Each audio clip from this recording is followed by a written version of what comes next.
அந்த இடத்துல இருக்கு மாப்ள. அது சூப்பரா இருக்கும். 5 சென்ட் எடுத்துக்க மாப்ள. அப்படியா? என்ன மாப்ள அப்படி சொல்ற? யாருது இடம்? யாருதான்? யோ நம்மதுயா. என்னையா? நம்மளதா? சரி மாப்ள. நீ பாஸ் சொல்லு. நீ ஓனர், நீ பாஸ் சொல்லு. 4.5 வேணாம், ரவுண்டா 4ன்னு பேசி முடிச்சு. 4க்கு பேசி முடிச்சிரு. எனக்கு ஒரு கார்னரா ஒரு 5 சென்ட் இடம்.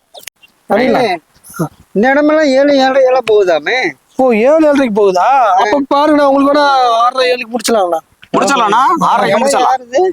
இடம் வந்து என்னோடதுன்னா ஒரு பார்ட்னர்ண்ணா. ஆமா, என் மாப்பிள்ளையோடது இடம். பார்ட்னர் யாரோட இடத்துல இருக்கிறது? இது ஏன் இடம்டா? இது உங்க இடமா? ஏன்னா ஃபாரின் போயிட்டீங்க, ஏதோ செத்து போயிட்டான்னு சொன்னானுங்க. ஃபாரின் போல அப்படியே போயிருவாங்களா? இப்படிதான் எத்தனை கிளம்பிட்டீங்க?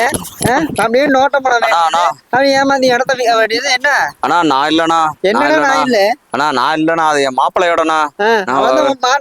நான் இடம் வாங்குறதுக்காக வந்தேண்ணா. தானே வாங்கி தரவா? அண்ணா உங்களுதுன்னா உங்கள்கிட்டயே வாங்கிக்கிறேண்ணா. இடம் விற்கிறதாவே இல்ல. வா போலிட்டு. அண்ணா